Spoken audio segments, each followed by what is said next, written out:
construction du réseau avec l'enthousiasme et tout ce que j'ai appris vient de cet homme. Alors je voudrais que vous m'aidiez à accueillir un ancien diamant, aujourd'hui juste saphir, mais qui va vous transmettre son énergie, son savoir, Monsieur Daniel Castassi.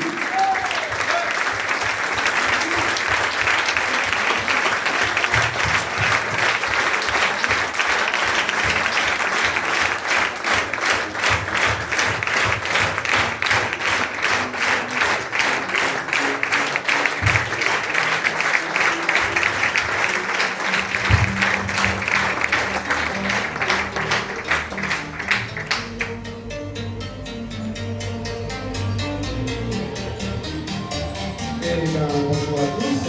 Bonjour. Wow, c'est là.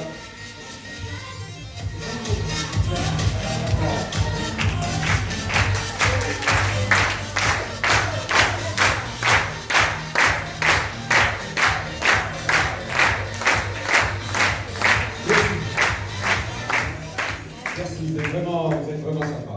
Ça me fait plaisir. Et puis en même temps, je suis un peu... C'est ému, et puis je me dis, je ne mérite pas tout ça, parce que pour l'instant, chez nous, je n'ai rien fait. Ça va venir, c'est toi qui le dis. Oui. Par contre, vous avez fait un paquet. Moi, je suis vraiment impressionné, hein. Franchement, vous mettez la barre haute pour moi. Sérieux. Alors, j'ai pas peur, parce que moi j'ai un métier qui est le vôtre aujourd'hui. D'accord? Moi j'ai appris un métier, nous avons appris un métier. Ce métier, moi je l'ai découvert il y a 38 ans. Mais c'était même pas un métier il y a 38 ans. C'était un truc. Il n'y avait pas de loi, il y avait des vides juridiques. En fin de compte, tout ce qu'on faisait, c'était parler des gens et puis vendre des produits. Puis on espérait devenir riche. C'est vrai. C'était rien d'autre, et c'était vraiment une découverte incroyable parce qu'on avait vraiment l'impression de faire une magouille le soir. Non, c'est vrai. D'ailleurs, il y avait un petit côté un peu drôle parce que c'était un peu magouille. Et on l'a rendu légal au prix de quelques heures en garde à vue. Bien sûr. En prix de quelques examens. Tous nos examens. En 3 ans. Au prix de garde à vue qui ont duré 12 heures d'affilée. Même la juge, elle n'allait pas faire pipi, rien pour nous emmerder. On s'est dit, mais elle pige jamais, c'est pas possible. Je comprends pourquoi c'est le mentor d'Alain. Sérieux, ils voulaient nous mettre en prison pour faire le métier que nous faisons ici aujourd'hui. Voilà, c'est juste comme ça que je vous parle un peu des ancêtres. C'est réglé. Parce qu'aujourd'hui, vous avez un métier magnifique, nous avons un métier magnifique, qui aujourd'hui est reconnu. Dernièrement, je suis retourné à Annecy, après avoir démarré quelqu'un au séminaire que j'ai assisté à Annecy, mon premier Liberty Day. Et je suis retourné faire une présentation. Et il y avait une femme là qui avait une vingtaine d'années à peu près, et puis elle me voit donc parler de marketing de réseau, puis elle dit « Mais c'est ce que je suis en train d'apprendre à l'école !» C'est beau ça. 3e année, commerce, elle apprenait le marketing relationnel. Et elle avait devant elle un des pionniers qui avait failli aller en prison. Mais ça, ils ont oublié. D'accord? Donc voilà, c'est juste pour vous donner un petit aperçu de pourquoi quelque chose démarre dans la vie et pourquoi quelque chose continue. On va en parler maintenant. Enfin, d'abord, ça continue parce qu'il y a des personnes comme Eric, des personnes comme Alain, voilà, mon parrain, c'est Alex Blangoux.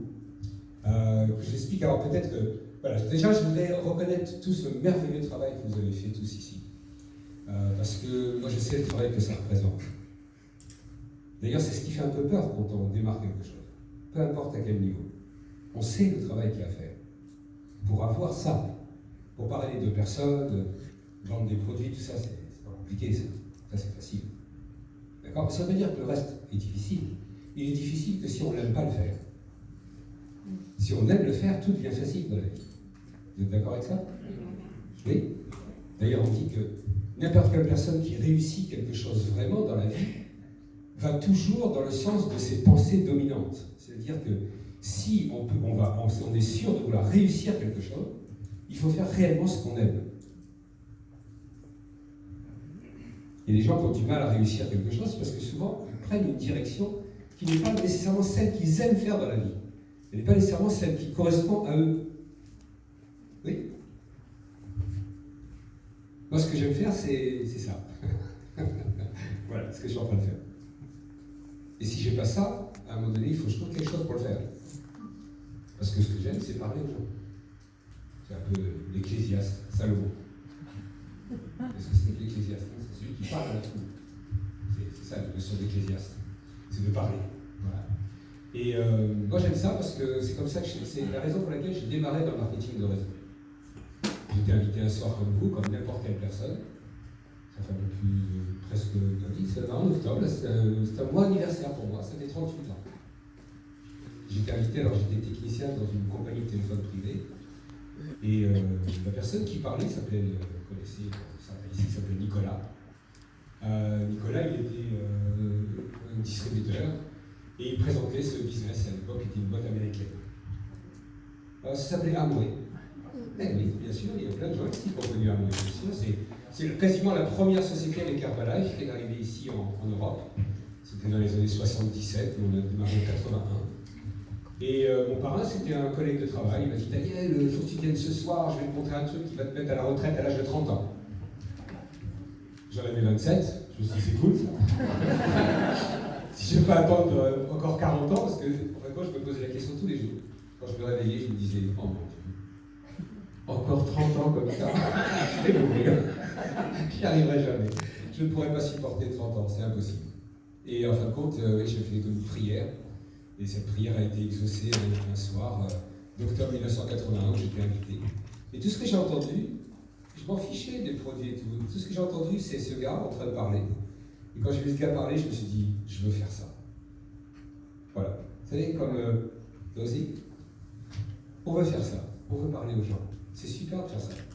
Pourtant, on a les jetons. Hein. On a vraiment les jetons. On a peur de faire ça. La plupart des gens ont peur de parler aux gens. Parce qu'il y a tellement de choses, on va pas rentrer là-dedans parce que ça demanderait un séminaire complet, mais on a peur de parler parce que peut-être on pense qu'on n'a pas quelque chose à dire. Ou que les autres ne vont pas comprendre ce que l'on dit, etc. Enfin bon, les fameux a priori, etc. Voilà. Donc voilà pourquoi j'ai démarré, c'est parce que je voulais faire comme ce gars qui parlait aux gens. Il parlait de liberté. Et ça, la liberté, c'est quelque chose, c'est mon métier aujourd'hui. D'ailleurs, je vous ai dit que mon métier, c'est un homme libre et indépendant. C'est mon métier. Et je crois que je ferai ça jusqu'à la fin des jours. Parce que moi, j'aime l'activité, j'aime parler aux gens, j'aime faire des choses.